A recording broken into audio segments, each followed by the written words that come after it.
ಹಾಗಾಗಿ ಸಾರ್ವಜನಿಕರು, ರಾಜ್ಯದ ಜನರು ಎಚ್ಚೆತ್ತುಕೋಬೇಕು. ನಾನು ಹಾಕುವ ಮತದಾನಕ್ಕೆ ಎಷ್ಟು ಮಹತ್ವವನ್ನು ಬಾಬಾ ಸಾಹೇಬ್ ಅಂಬೇಡ್ಕರ್ ಕೊಟ್ಟಿದ್ದಾರೆ ಎನ್ನುವುದರ ವಿಚಾರವನ್ನು ನೀವು ಎಲ್ಲಿವರೆಗೆ ಅರ್ಥ ಮಾಡ್ಕೊಳ್ಳೋದಿಲ್ವೋ. ರಾಜಕಾರಣಿಗಳು, ಹೋಮ್ ಮಿನಿಸ್ಟರ್ ಆದ ಪರಮೇಶ್ವರ್ ಅವರು, DK ಶಿವಕುಮಾರ್ ಮತ್ತು ಸಿದ್ದರಾಮಯ್ಯ ಅವರು ಸೇರಿ ನಮ್ಮೆಲ್ಲ ಅದೊಂದು ಅಸ್ತ್ರನ ಪ್ರಯೋಜನ ಮಾಡಿದ್ರೆ ಅಂದರೆ ಎಲ್ಲ ಕಡೆ ಭ್ರಷ್ಟಾಚಾರ, ಎಲ್ಲ ಆಫೀಸ್ಗಳಲ್ಲಿ ಎಲ್ಲ ಕಡೆ ಭ್ರಷ್ಟಾಚಾರ ನಡೀತಾ ಇದೆ. ಆ ಭ್ರಷ್ಟಾಚಾರನ ಮುಕ್ತ ಮಾಡ್ತೀವಿ, ಮದ್ಯಪಾನ ಹೋಗಾಡಿಸ್ತೀವಿ ಅಂತ ಕೇಳ್ಕೊತೀವಿ ನೋಡಿ. 77ನೇ ದಿನ ಗಣರಾಜ್ಯೋತ್ಸವ ಶುಭಾಶಯಗಳು. ಈ ದಿನ ನಮಗೆ ಒಂದು ಶ್ರೇಷ್ಠವಾದ ದಿನ, ಅಮೂಲ್ಯವಾದ ದಿನ ಅಂತ ಹೇಳೋಕ್ಕೆ ನಾನು ಇಷ್ಟಪಡ್ತೀನಿ. ಈ ದಿನ ನಮಗೆ ಬಾಬಾ ಸಾಹೇಬ್ ಅಂಬೇಡ್ಕರ್ ಅವರು ನಮಗೆ ಸಂವಿಧಾನನ ಕಿರು ಪರಿಚಯ ರೀತಿ ಮಾಡಿ ನಮಗೆ ಸಂವಿಧಾನವನ್ನು ನಮಗೆ ನ್ಯಾಯಾತ್ಮಕವಾಗಿ ಪಡ್ಕೊಳ್ಬೇಕು ಅಂತ ನಮಗೆ ಜಾರಿಗೆ ತಂದು ಕೊಟ್ಟಿದ್ದಾರೆ. ಆ ಅಮೂಲ್ಯವಾದ ದಿನ ಇವತ್ತು. ನಾವು ಕೂಡ ಇಲ್ಲಿ ಯಾವುದೇ ಥರದ JCP ಪಕ್ಷಗಳು ನಮಗೆ ಕಾನೂನು ಅರಿವನ್ನು ಇದುವರೆಗೂ ನಮಗೆ ಮೂಡಿಸಿಲ್ಲ.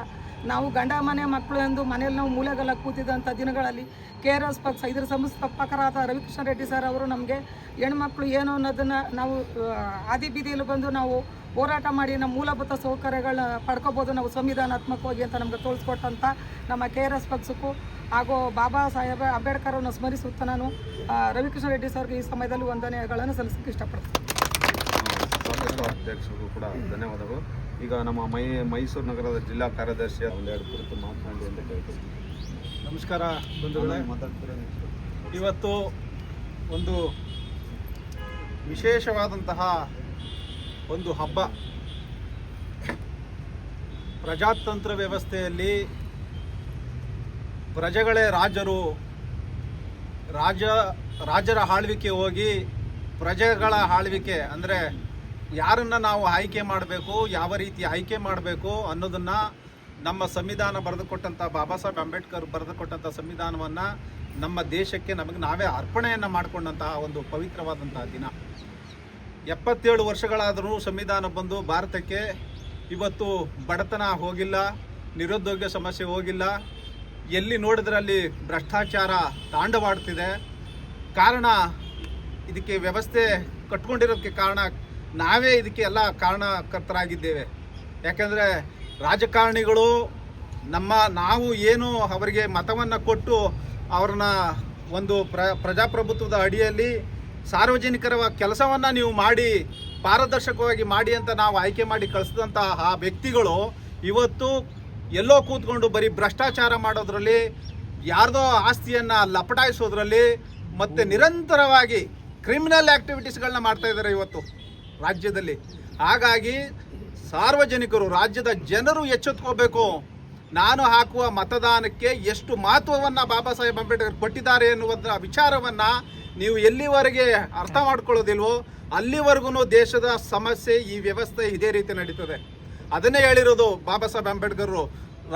ದೇಶದ ಜನ ಪವಿತ್ರವಾದ ಅಮೂಲ್ಯವಾದ ಮತದಾನದ ಅರಿವನ್ನು ನೀವು ಯಾವಾಗ ಪಡ್ಕೊಳ್ಳೋದಿಲ್ವೋ, ನಿಮಗೆ ಯಾವಾಗ ಮತದಾನದ ಅರಿವು ಬರುತ್ತೋ ನಿಜವಾದ ಭಿಕ್ಷುಕರು ರಾಜಕಾರಣಿಗಳಾಗ್ತಾರೆ ಅಂತ ಬಾಬಾ ಸಾಹೇಬ್ ಅಂಬೇಡ್ಕರ್ ಹೇಳಿದ್ದಾರೆ.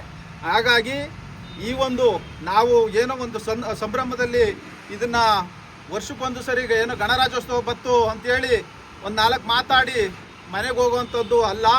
ಇದು ನಿರಂತರವಾಗಿ ಪ್ರತಿಯೊಬ್ಬರು ಪ್ರತಿ ಕ್ಷಣದಲ್ಲೂ ಜಾಗೃತರಾಗಬೇಕು. ನಮ್ಮ ಸಂವಿಧಾನವನ್ನು ನಾವು ಕಾಪಾಡ್ಕೋಬೇಕು. ಯಾರಿಗೆ ಧ್ವನಿ ಇಲ್ಲವೋ ಅವರಿಗೆ ಧ್ವನಿಯಾಗಿ ನಿಂತು ಅವರಿಗೆ ನ್ಯಾಯ ಕೊಡಿಸುವಂಥ ಕೆಲಸವನ್ನು ಕರ್ನಾಟಕ ರಾಷ್ಟ್ರ ಸಮಿತಿ ಪಕ್ಷ ಇವತ್ತು ರಾಜ್ಯದ ಮೂಲೆ ಮೂಲೆಯಲ್ಲೂ ಸಹ ಮಾಡ್ತಾ ಇದೆ. ಸ್ವಚ್ಛ, ಪ್ರಾಮಾಣಿಕ, ಜನಪರವಂತ ಒಂದು ಹೆಸರನ್ನು ಇಟ್ಕೊಂಡು ಇವತ್ತು ಕೆಲಸವನ್ನು ಮಾಡ್ತಾ ಇದೆ. ಹಾಗಾಗಿ ನಾಡಿನ ಜನರ ಬೆಂಬಲವೂ ಸಹ ಇದಕ್ಕೆ ಬಹಳ ಜನಗಳು ನಮ್ಮನ್ನು ಗೌರವಿಸ್ತಾ ಇದ್ದಾರೆ. ಎಲ್ಲಿ ಹೋದ್ರೂ ನಮಗೆ ಊಟ ಆಗಲಿ, ತಿಂಡಿ ಆಗಲಿ, ಮತ್ತೊಂದಾಗಲಿ ಎಲ್ಲವನ್ನು ಕೊಟ್ಟು ದೇಣಿಗೆ ಕೊಟ್ಟು ಇವತ್ತು ನಮ್ಮನ್ನು ಈ ಸ್ಥಳಕ್ಕೆ, ಈ ಮಟ್ಟಕ್ಕೆ ತಂದು ನಿಲ್ಲಿಸಿದ್ದಾರೆ. ಹಾಗಾಗಿ ಕನ್ನಡದ ಜನತೆಗೆ ಯಾರು ಕರ್ನಾಟಕ ರಾಷ್ಟ್ರ ಸಮಿತಿ ಪಕ್ಷದ ಅಜೆಂಡಾಗಳನ್ನು ಅರ್ಥ ಮಾಡ್ಕೊಂಡಿದ್ದೀರೋ ಅವರಿಗೆ ನಾನು ಈ ಒಂದು ಗಣರಾಜ್ಯೋತ್ಸವ ಸಂದರ್ಭದಲ್ಲಿ ಅವರಿಗೆ ಧನ್ಯವಾದಗಳನ್ನು ಹೇಳ ಬಯಸ್ತೇನೆ. ನಮಸ್ಕಾರ.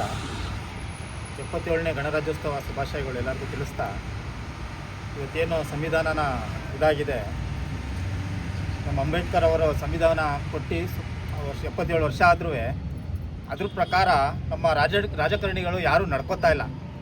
ಅವರು ಸಂವಿಧಾನ ಕೊಟ್ಟಿರೋದೇ ಬೇರೆ, ಇವ್ರು ಮಾಡ್ತಾ ಇರೋದೇ ಬೇರೆ. ಅದರಿಂದ ಅವರು ಇವಾಗ ರೀಸೆಂಟಾಗಿ ನಮ್ಮ ಮೇಲೇ, ನಮ್ಮ KRS ಪಕ್ಷದ ಮೇಲೇ ಒಂದು ಸುತ್ತೋಲನೆ ಹೊರಡಿಸಿದ್ರು. ಆ ಸಂವಿಧಾನದಲ್ಲಿ ಇಲ್ವೇ ಇಲ್ಲ ಸುತ್ತೋಲೆ.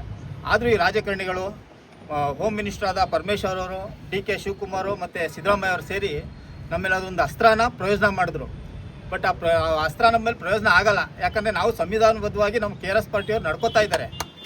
ಅದರಿಂದ ಅದು ನಮಗೆ ಪ್ರಯೋಜನ ಆಗಲ್ಲ. ಅವ್ರು ಏನೇ ಮಾಡಲಿ, ಇನ್ನೂ ಎಷ್ಟೇ ನಮ್ಮ ಮೇಲೆ ಹಿಂಸೆ ಕೊಳ್ಳಿ, ಏನೇ ಮಾಡಲಿ, ನಾವು ಈ ಹೋರಾಟನ ನಿಲ್ಲಿಸಲ್ಲ.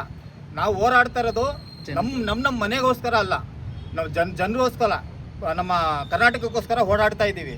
ಅದನ್ನು ಜನಗಳು ಅರ್ಥ ಮಾಡಿಕೊಂಡು ಮುಂದಿನ ದಿನಗಳಲ್ಲಿ, ಮುಂದಿನ ಬರೋ ಚುನಾವಣೆಗಳಲ್ಲಿ ನಮ್ಮ KRS ಪಕ್ಷನ ಬೆಂಬಲಿಸಿ ಮತ ಹಾಕಿ. ನಾವು ಬರೀ ಹೋರಾಟ ಮಾಡಿದ್ರೆ ಸಾಲದು, ಯಾಕಂದರೆ ನಮ್ಮ ಹತ್ರ ಅಧಿಕಾರ ಇಲ್ಲ. ನೀವು ಮತ ಹಾಕಿ ಮುಂದೆ ಬರೋ ಎಲ್ಲ ಚುನಾವಣೆಯಲ್ಲಿ ನಮಗೆ KRS ಪಕ್ಷದವ್ರು ಗೆಲ್ಲಿಸಿ ನಮ್ಗೆ ಅಧಿಕಾರ ಕೊಟ್ಟರೆ ಇದ್ರ ಬಗ್ಗೆ ಎಲ್ಲ ನಾವು ಹೋರಾಡ್ತೀವಿ. ಆವಾಗ ನಾವು ಅಧಿಕಾರಕ್ಕೆ ಬಂದರೆ ಮದ್ಯಪಾನ ಆಗಲಿ, ಡ್ರಗ್ಸ್ ಆಗಲಿ, ಭ್ರಷ್ಟಾಚಾರ, ಈಗ ಭ್ರಷ್ಟಾಚಾರ ಅಂದರೆ ಎಲ್ಲ ಕಡೆ ಭ್ರಷ್ಟಾಚಾರ, ಎಲ್ಲ ಆಫೀಸ್ಗಳಲ್ಲಿ ಎಲ್ಲ ಕಡೆ ಭ್ರಷ್ಟಾಚಾರ ನಡೀತಾ ಇದೆ.